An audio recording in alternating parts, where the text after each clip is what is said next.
Hello, everyone. My name is Tamar Ilana, and I am your host for today's Curtain Call. Ole, ole. And Curtain Call is a weekly interview series that features different women and non-binary artists, both on and off the stage, actually, and people involved in the music and arts industry, both on and off the stage. And today we're featuring an incredible artist on so many levels. She's like multi-talented and just multi-amazing. And her name is Rosary Spence, and here she is. So we'll bring her right on right away. Hey, Mom, and Jacques, if you're watching, and Sazi. I know we have everyone there. Oh, Oh, here we hi. are. Hi. Hi, Rosary. Hi. I get to see you every day these days, and I'm just like so happy about that. That's so awesome. Yeah. Hi, everyone. So this is Rosary. So I'll just, for those of you who might not know her, I know my mom's watching. I think Jackie Lavallee is still there with her Jacques, as I just learned is her preferred name. So hi, Jacques. Hi, my Auntie Sazi, and everyone watching. Aaron, hi. So we're speaking with Rosary today. As I was saying, Rosary is like a multi-talented artist. Like I'm probably gonna find something else that she does today. Find out every day. I'm like, oh wait, you also do that. But she's also the co-curator of Indigenous Grooves, which is our big show this Saturday at Lee's Palace. So we'll talk a bit about that. She's a singer, songwriter, composer. She's from James Bay, Cree territory. So I would love to talk a bit about that as well. And okay, that's enough of. Oh, Gokumis Jack says Nana Bojo. Oh, hi. Hi. Nana Bojo. Thanks, Mom. So Rosary, how are you doing today? I'm doing wonderful today. Doing really good. Enjoying the nice sunny weather. Um, Busy day at work, but yeah, having a great day. How are you doing? I'm so tired because it was Allie's birthday last night. We went to sleep Oh at like yeah. 3 in the morning. Like, oh my God. But I'm getting better. It's good. Overall, I'm happy with life is amazing. So I can't complain. Yeah. It looks like you're in a lodge or something with this wooden thing. It's so I cool. am. So I'm at work. I work at Native Child and Family Services, and this is our lodge Oh my God. that we have. Yeah, it's a longhouse style lodge. Look at how beautiful that is. What? Where And this is is that? it's right at 30 College. It's right downtown. Yeah. And Like, whoa. I'm a cultural support worker here. And yeah, so I work out of the office about 3 days a week. And yeah, and we have access to these beautiful spaces. Even there's a rooftop upstairs, way up on the fifth floor, that we had Wow. an event in last night for Indigenous Spirit Fund. We were doing a fundraiser. Wow. That was super fun. Yeah, and then we host Wow. events here as well in the lodge, and I can't wait for things to start to open up so community can start coming and accessing our services again and doing a lot of our cultural work that we do here. So excited for that. Wow. Wow, I've never even seen that lodge before. See, I told you I was going to learn something new today. First 30 seconds. Oh, Yeah. hi, Shannon. Is that Shannon who was with us yesterday? Is that Shannon from CBC TV? Aw, hi, Shannon. That's so awesome. We did a TV shoot yesterday with Rosary and Cody for our Toronto CBC to promote the show this weekend. So you guys can see it. I think it's going to be at noon on CBC TV on Saturday and Sunday, and at 11 a.m. on Monday. Check it out. Hmm. It was pretty awesome. I was like, oh my God, I had the best time. Okay, can you tell us a bit more? Oh, hi, Shannon. It's so cool that you've joined. Welcome. Um, I'm writing the piece as we speak. That is so cool. Oh, that's so awesome. I can't wait to see it. Um, so can you like I was gonna start like earlier on, but I want to start right now since you're in that lodge. Can you tell us a bit about your and hi Paulina, thanks for being and hi Ali. Oh my God, what a life I have. Thanks for the tea. Like everything's at the same time. Can you tell us a bit more about your job there? Yeah. I've been wanting to ask you this for a while, so I'm going to take this opportunity right now. Oh, for sure, for sure. So my role officially is cultural resource worker. And what I do is basically, I'm an auntie in the community, and my role is to work with kids in care and bring culture to them. And it's, for me, it's extra special because I was a kid in care. And I was Wow. a kid in group homes, and I needed that when I Hmm. was younger. But unfortunately, back then, in the early '90s, late '80s, like it just wasn't a thing.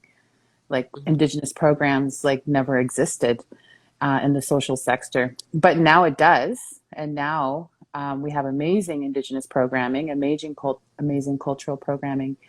And I'm super happy to be involved with an agency that provides that service to Indigenous kids, kids at Wow. risk, kids that need it. And Wow.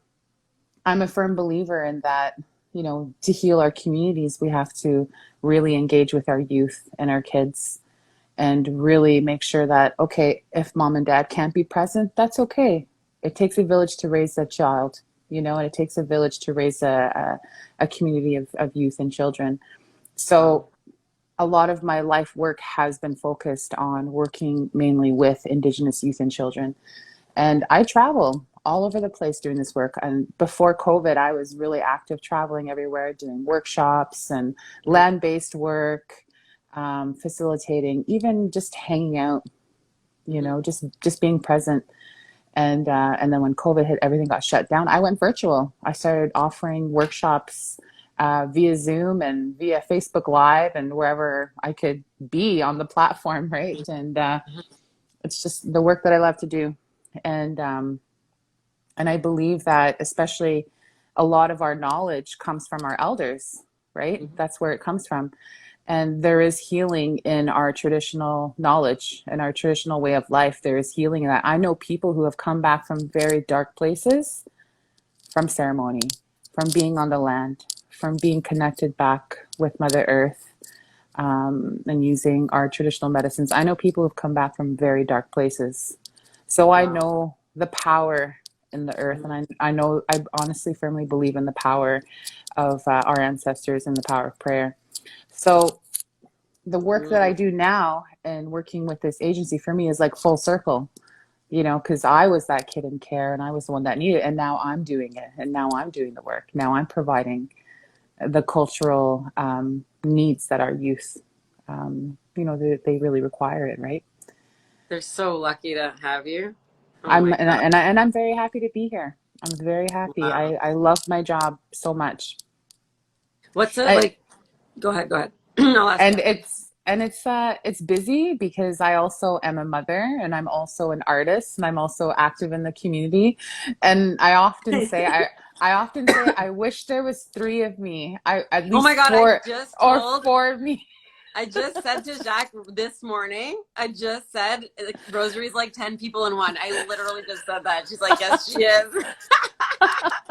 That's so I funny.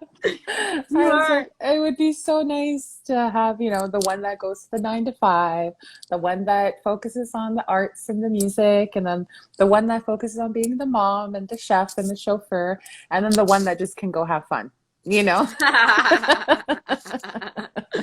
Oh my God. But you're the full deal. You're the full package, Rosary.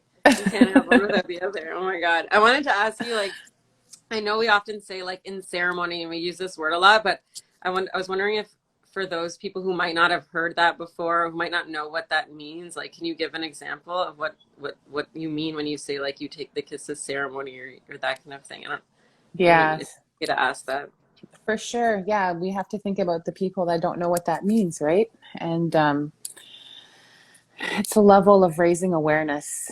And so ceremony is basically where we go to pray as a collective. It can even be alone, Mm, um, where we go to pray to our creator and ancestors in a specific setting.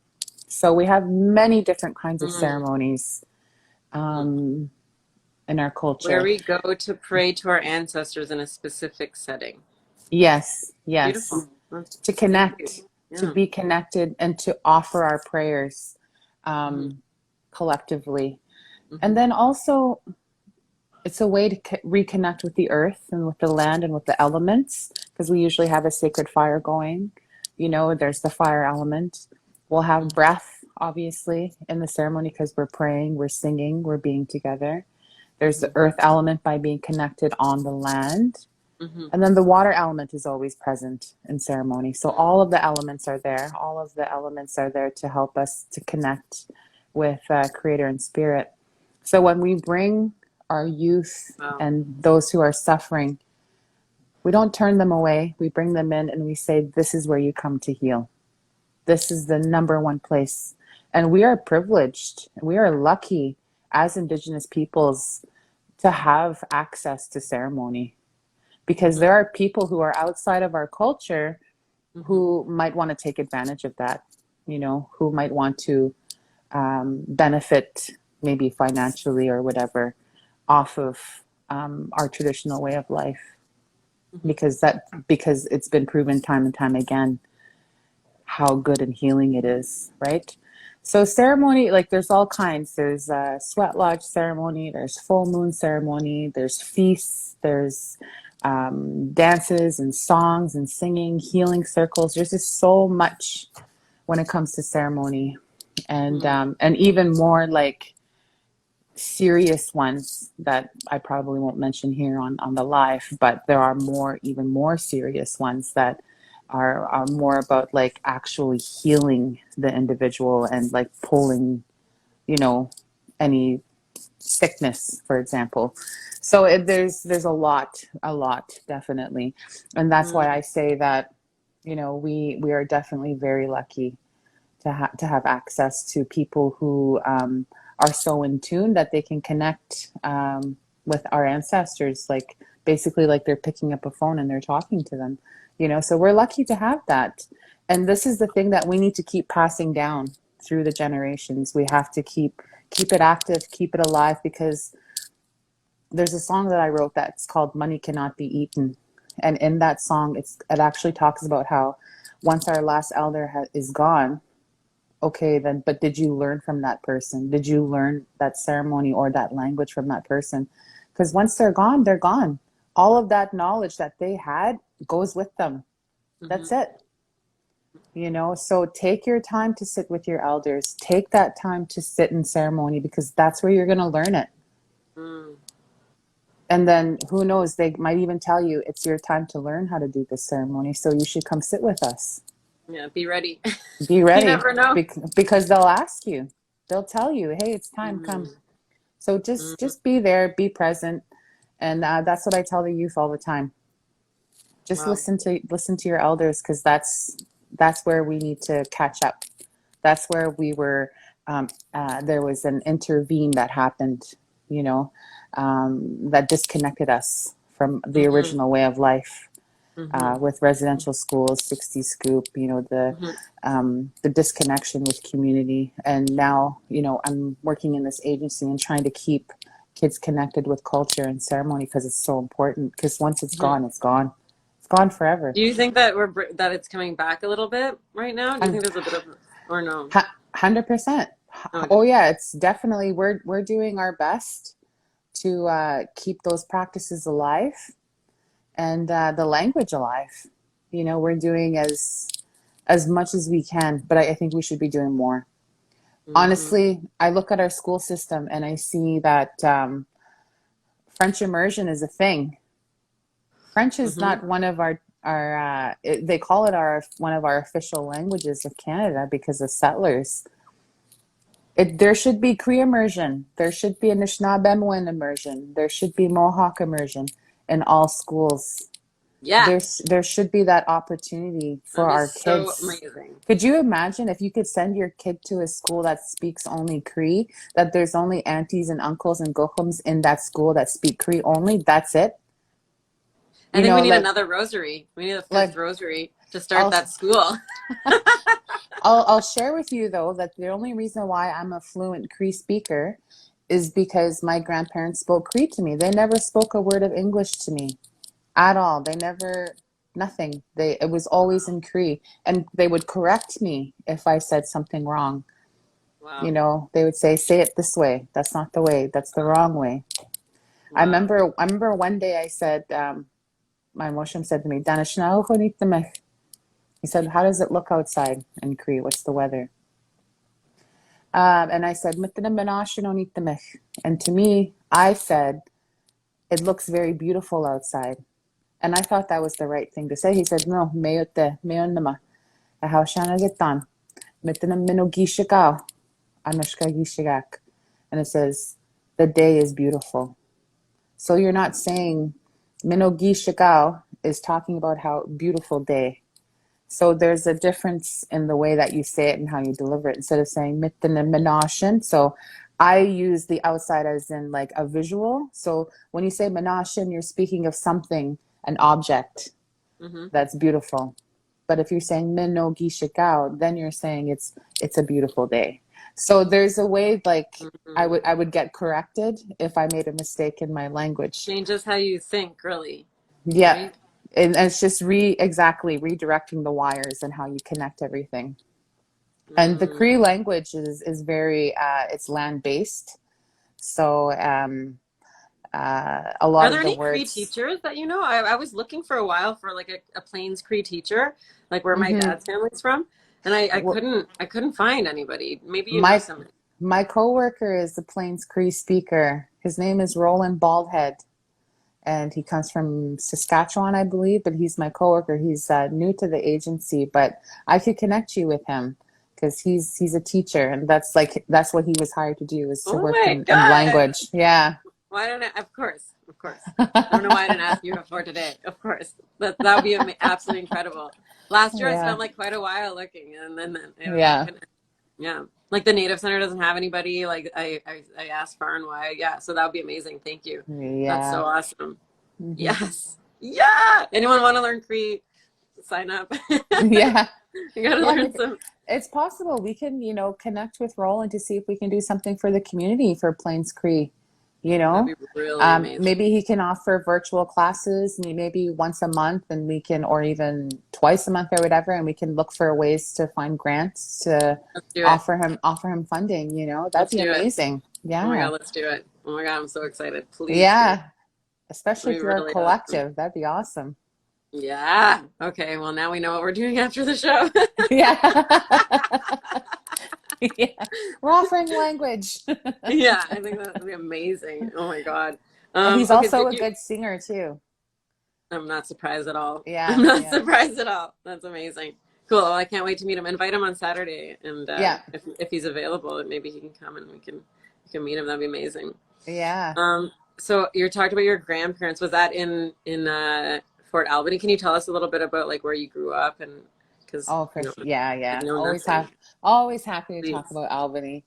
So Albany is a small little fly-in community just north of James Bay, north of Timmins on James Bay, and it's on the Wow. western shores, right off of the bay. And it's the Cree name for it is Bictabero, but it's one of the original forts when the settlers came, when Wow. Canada became a country. So Fort Albany is one of the first treaties. We're actually treaty number 9, and it has a population of maybe about 1,000 people that live there right now on land What about when you were growing up? Was it about the same? maybe a little bit less.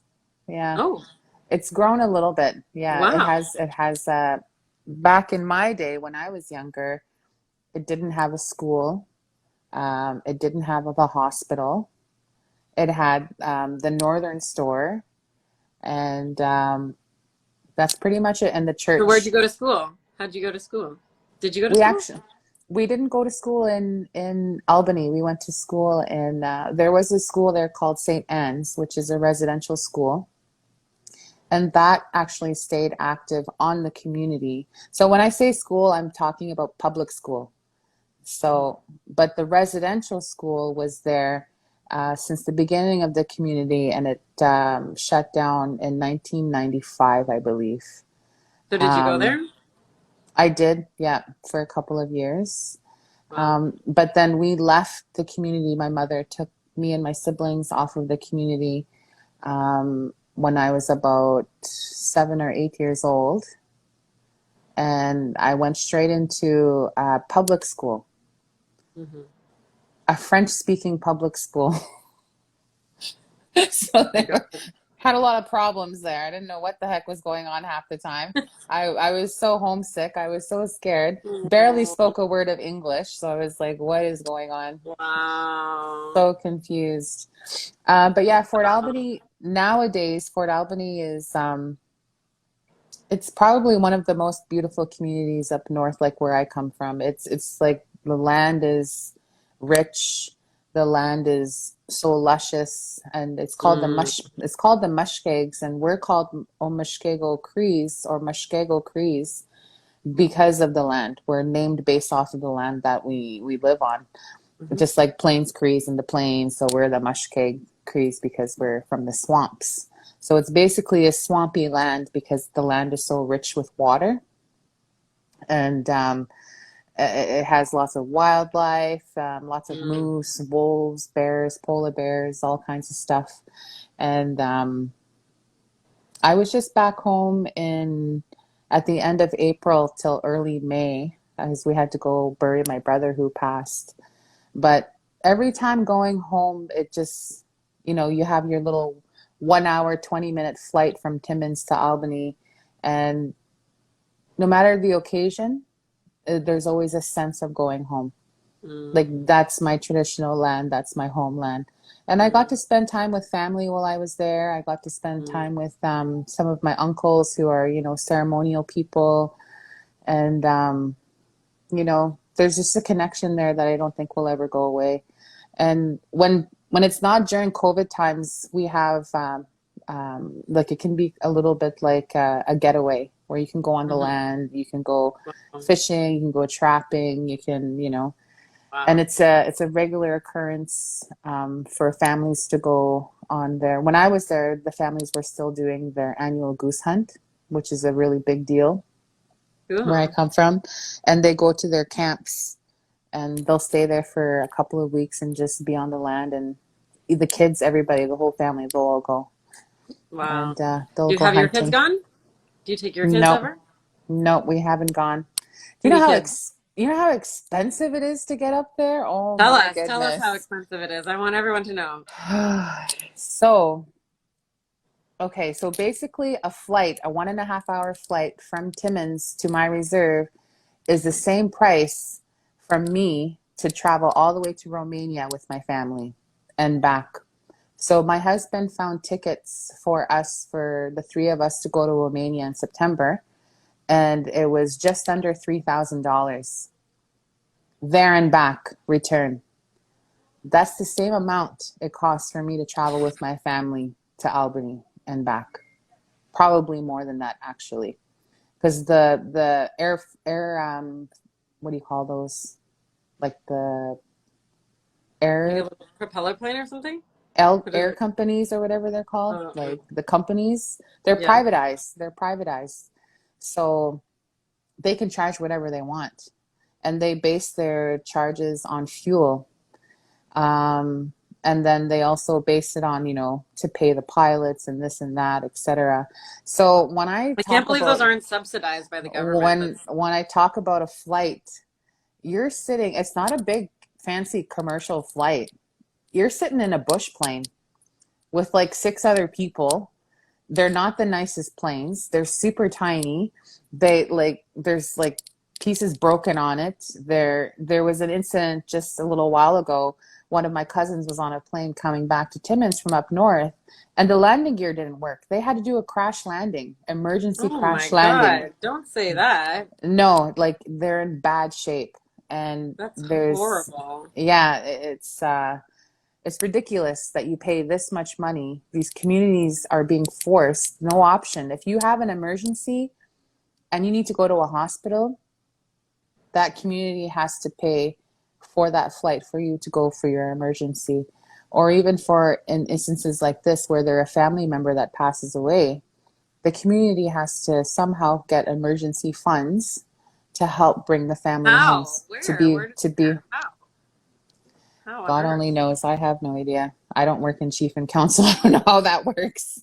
But yeah, no, but I agree. There needs to be some sort of subsidy because it's not fair. that we have to pay so much money to leave the reserve. That reminds me of, the old days when you had to have a pass to leave. You couldn't even leave without permission first from, you know, the government. So it's an ongoing battle, being I'd say. isolated. And that's why that's probably why I would say that one of the reasons because there's many, um, why, our community is really suffering. Yeah. The people suffer Yeah. in our own backyards. We have lack of clean running water, Hmm. lack of resources to good, nutritious food. I was just there and I had to pay $100 for just a little bit of fruit and some clean water. I bought a little 12 pack of the 500 ml bottles of water. It was $38. And you know how much I pay for that here if I go to the gas station? $2. So that's really ridiculous how our communities and isolated situations are How do are people make that money up stuff there? Like, and what do people do suffering. for, what do You people suffer. do to like make You that suffer. money? You just can't. You just can't. You're just surviving. That's it. Mm-hmm. You're depending on that survival food, the flour, the rice, the sugar, the salt. The cheap food up there is the canned food. You know how much sodium is that? And there's no wonder why our young people are dying of heart attacks, Mm-hmm. strokes, heart disease, high blood pressure, suffering. There's huge diabetes epidemic happening. There's all kinds of stuff just going on within the community on a health level Mm-hmm. because there's a lack of resources to healthy, nourishing foods and clean water. Mm-hmm. And the thing is too, like, if somebody is showing symptoms of having, for example, a heart attack, well, you go to the hospital, they don't have the resources there. There's no doctor on site. It's a teleconference call with a doctor who's thousands of kilometers away in Kingston or Timmins or wherever, who will say, okay, well, this is a symptom. This is what you have to do. So there's so many people who die. Basically, we don't have emergency services. So even the health infrastructure is at the bare minimum, and the nurses are really quick to, I don't want to, talk shit about the nurses, but I have to be honest and say that they'll just send you home with some Tylenol or some Advil or whatever Well, if they don't medicine have the resources, yeah, they totally just agree. don't have the resources, so My that's God, where do another you even problem. start with all these things? Where on earth do you even start? So You know? we have a really good chief and council right now. They're younger people, and I say younger because they're my age. But they're really working towards focusing on number one, addictions and mental health, because that's a huge problem, and then of course trying to find healthy resources for food, healthy Mm-hmm. access. There was people back in the day who had started up like greenhouses and things like that, but then, of course, COVID hit, and then things kind of fell apart because there was students coming up from down south who would help out with the greenhouses and try to help out, Mm-hmm. you know, that way. So there's ways, there are plans, there are ideas. Mm-hmm. Not to say that the community is not active in trying to solve these problems Yeah, internally. there's just so Um, many at once. That's the it's just thing. so much at once. It's a lot of work, right? And it Yeah. takes time. Mm-hmm. And I honestly believe like changes it will come. There's Mm-hmm. enough advocacy out there and enough advocates out there working, especially within our government, that have voices, Mm-hmm. and I Mm-hmm. believe that the change will come. So Yes. one of the big things right now is it's called Ring of Fire. It talks about how they're going to build an all access highway Yeah, I heard about that. In fact, from I northern. know a friend of Ali's is actually when Kasim is like involved in this and heavily involved in this project. Actually, I was just talking to him about it. Hmm. Yeah, tell us more. So basically, they want to build that all access road to benefit the miners, to benefit the gold miners, the diamond miners, and all of the mineral miners that want access to our land. So they want to they're basically saying, we're going to give you this all access road, but in return, we want to be able to come in and take what we want. So it's kind of like, I don't know the expression, but Like a double-edged sword. pretty much, yeah. So that's the unfortunate thing about that, is that it's going to demolish and tear through a lot of traditional hunting grounds. Like my family's traditional hunting ground will be affected by this. And my mother just made a post recently about how her kids barely even had access to the traditional hunting ground yet, and they're already going to be destroying it before we even have a chance, you know. And so that's the unfortunate thing.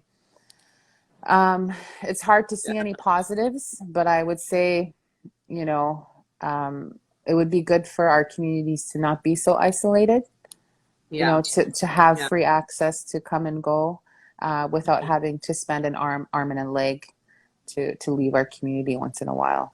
Mhm. And Mhm. that's one of the reasons why I stayed in the South, you know, growing up. I've been living in Toronto for 15 years, and this is where I raised my kids, because isolation is hard on somebody. It's hard on people. It's hard on the community. And in Toronto, there's just a lot of resources here for my kids, you Yeah. know, and that's why I chose to stay here. Mhm. And it was my daughter, who's now 23. When we first moved here, she was 8. And she said, Mom, can I please grow up here? Oh. Can I Right. grow up here? I really like it here. So I said, Mhm. okay.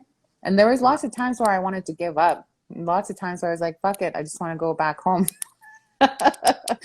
But I would think about her, you know, and how she wanted to just be settled and Mm. stable and raised somewhere where there's, you know, lots of Mm. goodness and resources and whatnot. Wow. Yeah. Wow. Wow. So, And did you grow up? Tell me.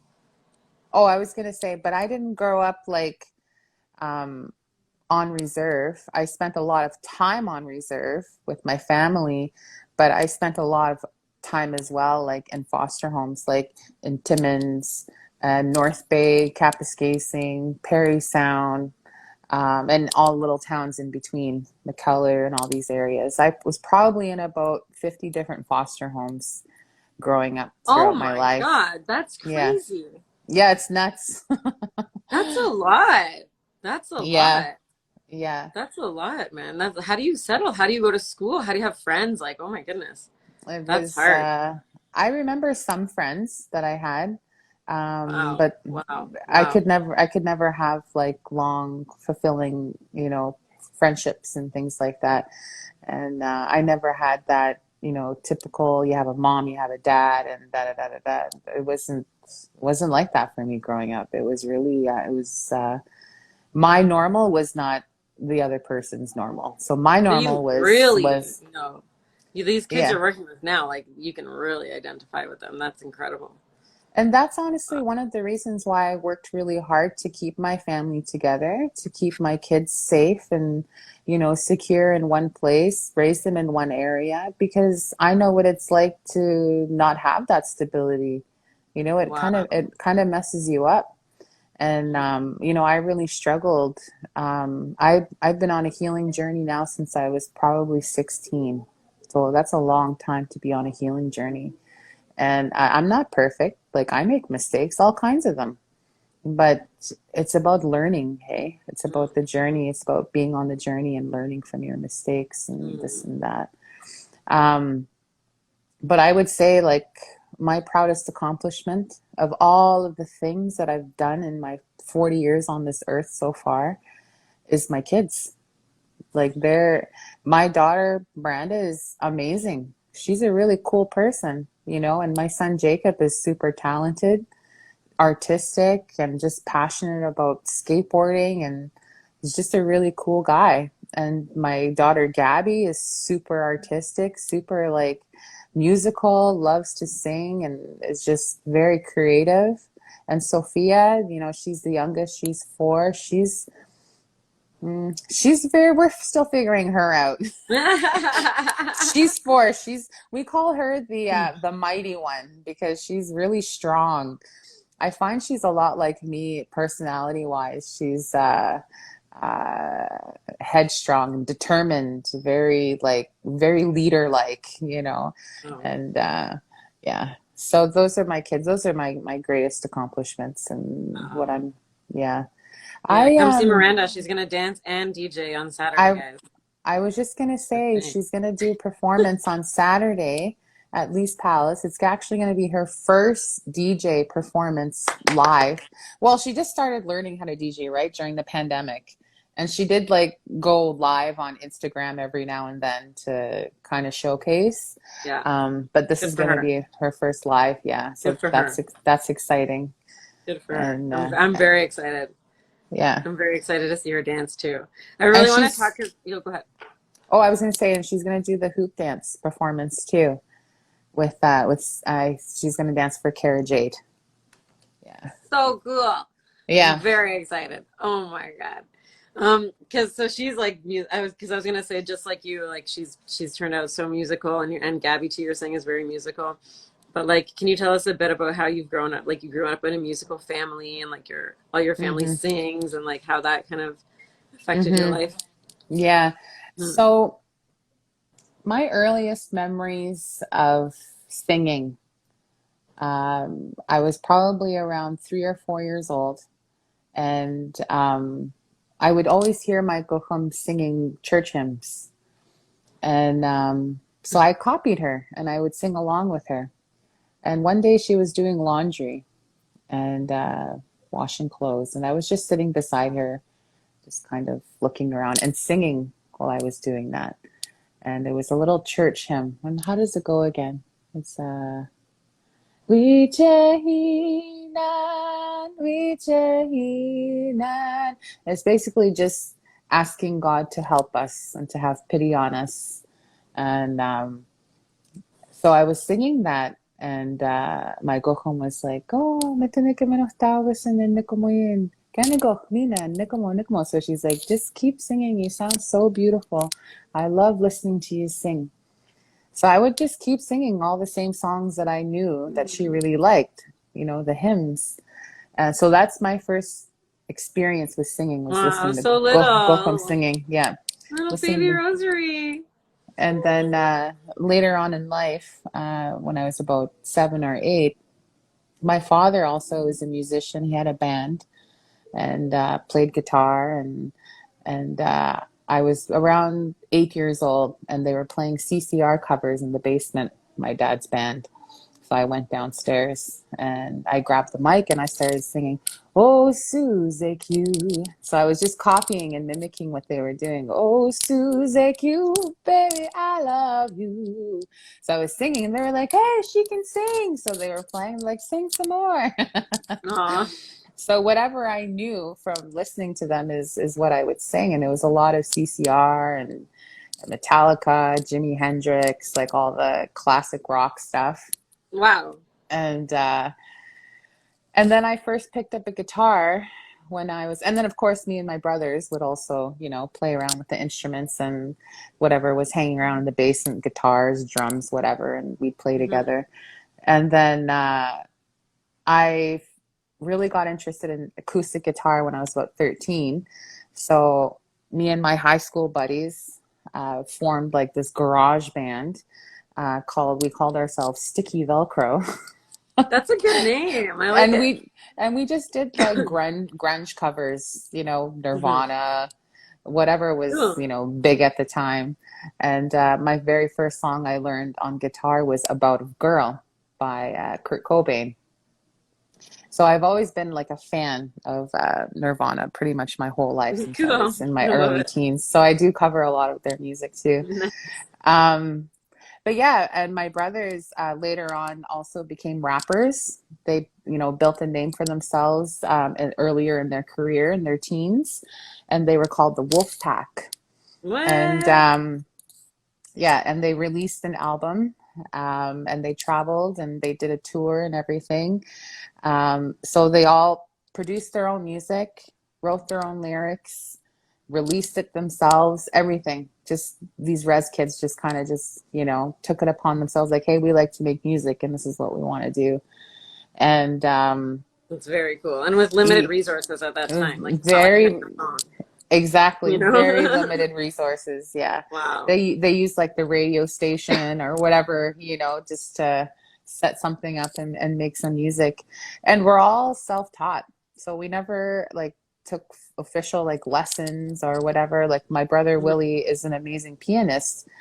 He learned by ear. Just he learned, he told me he like played one power chord one day, boom, and he was like, I like how this sounds. And he just kept doing it, you know, and kept playing and figuring it out. And next thing you know, he's playing all these classical hits. It's like, Whoa. yeah, Wow. so that's the type of when I say Hmm. grew up in a musical family, this is what I mean. And Yeah. whenever we got together, like we'd always be playing the guitar, like Hmm. you know, Hmm. Rose and her brothers, you know, me and my Hmm. brothers, we got a guitar, we're singing, we're having fun and yeah, really awesome And memories doing for that. those of you listening, you can check out Rosary has albums out on Spotify. Rosary Spence, very easy to find. And YouTube, and go follow and go listen and go check it out. I've definitely listened to all of them. And it's Hmm. like you're a very powerful singer, just very powerful. And oh yeah, I'm gonna say this now before I forget. She is gonna sing on Saturday. Surprise announcement. Surprise announcement for those people watching and listening and tuning in later. So yeah, come and hear her live, and many other amazing artists. And I know I'm like conscious of your time because I know you're at your job, so I could Yeah. talk to you for like 5 hours and like easily, but I do want to like touch on just like a little bit of the other like, arts that you do, because it's incredible how talented you are. Like for example, I posted this video a few weeks ago. You know what I'm talking about. And I was like dancing in the snow in these mucklucks, and she's like, "Oh, by the way, I designed the beadwork on those mucklucks." I'm like, "What? Oh my God, I can't even deal." So, so tell us, like, what else you do? You do bead, or like, tell us a little bit about that. I know you make ribbon skirts. Like, what else? Tell us some of the amazing things that you do, please. All right. Um, well, I work with leather. So I do make moccasins and See, mucklucks see, I didn't know that you worked with and leather. all kinds of leather works. Um, So I cool. Did you learn that also, growing up? Did you learn that in yep, like from your family? yep. My Mm. grandmother actually was a really well-known leather Wow. worker as well, and she was known for her beautiful gloves and mitts and gauntlets and moccasins and mucklucks. She was well known for that, and she was also a really good knit worker. What do you call that kind? Like when they do knitting, make hats Knitting? and socks and stuff. She was really good at that too. Somebody's gonna have to drop that in the comments for us. Yeah, and I also, you know, do a lot of sewing and beading and things like that. Traditional work, like I like making traditional baby carriers, um, Wow. cradle boards and tikanagans. What? That's so Um, cool. yeah, so a lot of my work is mainly like Wow. traditional based, just trying to keep our traditional crafts alive, Yeah. basically. You Yeah. know, I keep teaching, I teach everyone who wants to learn. I don't turn anybody away Hmm. because the whole idea behind it is to keep it alive, you Mm. know, and Hmm. if I could make a little bit of coin off it, even better to support my family, you know, You know and what? Those friends of ours, I just want to say this before I forget. Mom, if you're still listening, which I'm sure you are, you know who we should connect Rosary with is Folk Camp. We have some Ukrainian friends that run like a family camp in the summer that's like with exactly that idea, like to carry on traditions. They're like our age, but they call themselves, they act like grandmothers. That's what they call themselves. They're like, I'm like a young grandmother, like Bojena, my friend. And the goal of the camp is to like keep traditions alive for the next generation. Is exactly what you're saying, and that hmm they're Ukrainian, but they invite like other people from other cultures also to teach at the camp, and it just hmm would be what you're saying, like so perfect. I'm gonna, Mom, remind me to put Rosary in touch with them because it would be so cool to have you there and teach, and yeah, oh my God, perfect. Yeah, sorry to yeah, interrupt you, but I want to say that before I forgot.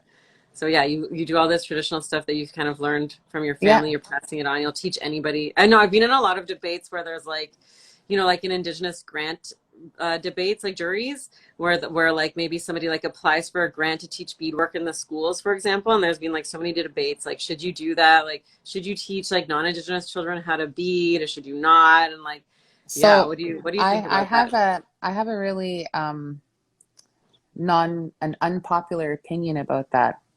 So beadwork itself does not belong to Indigenous people. Okay. It was beads. We never made beads Mm, traditionally. You know what we used? We used roots. We used quills. We mhm. used colors from the earth to decorate and to embellish our traditional regalias and clothing. But beads themselves we didn't make those. We didn't have the equipment Plastic. or the resources to make those beads. They were given to us in trade by settlers. So if you look at, so for example, I'm going to go again speak about Romania because my husband's Romanian and I spent some time in Romania. I was at a folk festival there and I was looking at all of the artisans walking around in the marketplace and I picked up a pouch fully beaded and I was thinking, holy heck, this is beautiful. So I got to talking to the artist and I said, where did you learn these designs? She's like, oh, these designs have been in my family for generations. Generations we've been beading the same way. And and That she gave me says, goosebumps. and there's so many styles, Russians, the Ukrainians, they all have very beautiful, unique beadwork styles that we Mm, adopted, over here, but also implemented a lot of our own style and designs into that gift that we received. And mm, then so but as Indigenous people, there's been a lot that's been taken away from us. So we're very protective. We're very protective of our ways of life, our arts, our practices, because during that residential school era, so beadwork, for example, predates like the 1600s. Okay, so around that time, that's when beads were actually first introduced to our people from the settlers, and residential schools started, and all of our traditional practices were like we were banned from practicing, we were banned from continuing, including our traditional arts, our crafts, ceremonies, language. So when we started to come out of that era, we're still coming out of it now. Actually, it's still a thing. We're still healing with that intergenerational trauma. While we're working through this, we're very protective of that stuff that was taken from us. Yeah, yeah. it was a gift. Yeah, it comes from, our you know, gifts from settlers, but that's Hmm. ours, Hmm. you know. Hmm. And Yeah. that's something that we pass down through our generations because even before the beads were there, we still did these things, but just in a different way. Quill work, roots, working with bark, working with flowers, etc., plants, things from the earth, things that are land based, you Hmm. know? And but we're protective of that and Yeah. That makes sense. we do everything in our power to make sure that it stays within our own community. Hmm. So my unpopular opinion is that let's just share it because there is, a prophecy that happened Hmm. long ago. I don't know if you heard of the seven fire prophecy, but in that seventh fire, they talk about how if the non-indigenous, let's say non-indigenous because they say something else in the prophecy, I think they call it pale faces or something. The non-indigenous continue on their path of destruction and stay and not listen to the indigenous peoples, then that's when the earth will officially be destroyed and there's no turning back. But if we can walk side by side, and if the non-indigenous people will learn the ways of the indigenous people, then that's how the earth will be saved.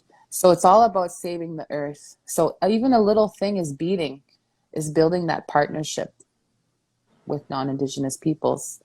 Come and learn about us, learn our ways, because that's what's going to save the earth. So that's my unpopular opinion. A lot of people won't agree with me, but I was taught this mind frame from my grandfather, and this idea of how greed is what's actually going to destroy the earth. That extraction of natural resources. If we can partner and say, listen, hey, that's not a good idea. Let's figure something else out together to benefit the world. Let's do that then. That's more of a better way to approach manhood on earth. I don't know how that could be unpopular. It seems like the now that you've said it, I'm like kind of seems like the only way forward. Yeah. Yeah. Well, it's been prophesized, right? So Yeah. that's what I listen to. Thanks for sharing that, Rosary. That was Mm, beautiful insight. Really mm-hmm. appreciate it. Can we just talk a little bit about Saturday's show and like what sort of I mean personally I would love to know like your point of view on it and like what it means to you and how, why you think why you're part of it and like why you I'm so honored to like work with you but like how what it, yeah anyways I've asked enough questions. I think you get my gist. I what attracted me to this collective was the fact that it's all women, all Indigenous women. And I feel like we're in an age now where women are uprising, they're lifting their voices, they're expressing themselves. And not to say that we're man haters, but just to say that, we have a certain level of power and strength that comes from another realm. We're portals. We can bring life into this world. There's a spiritual portal within us that allows another spirit to come in. We're the only beings on earth that can carry another spirit within our womb to bring it into the earth.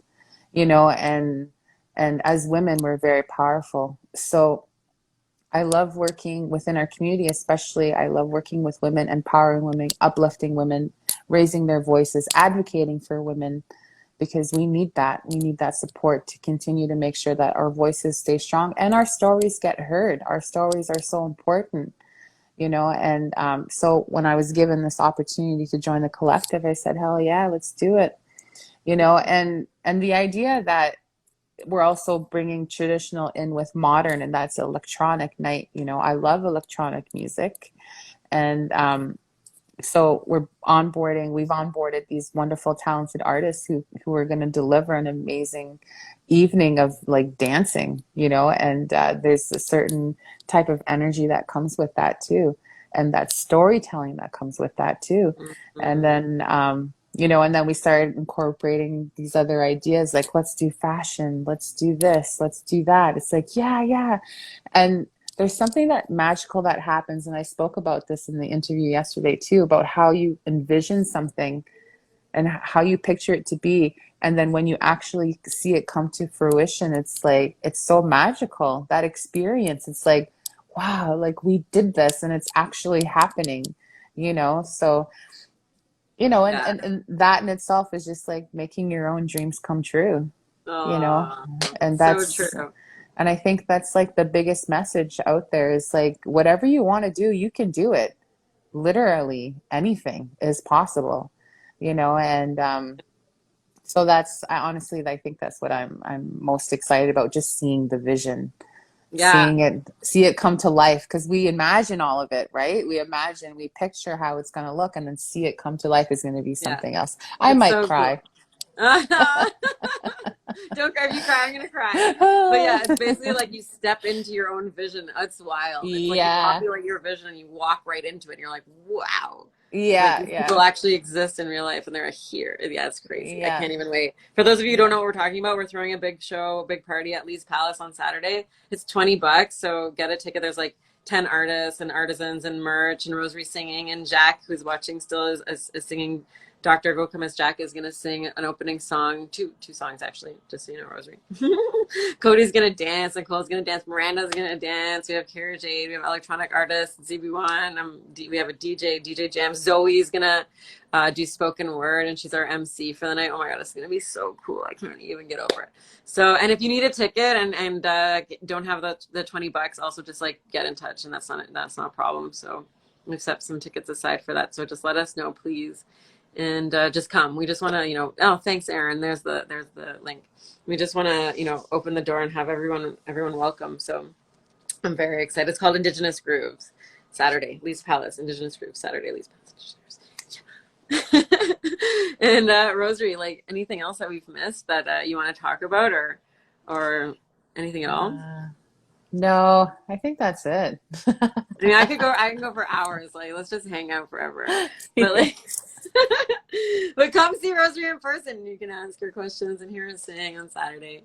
Yeah. And really, like, thank you, Chimigwech, for this time with you. Really, really Yeah. appreciate it.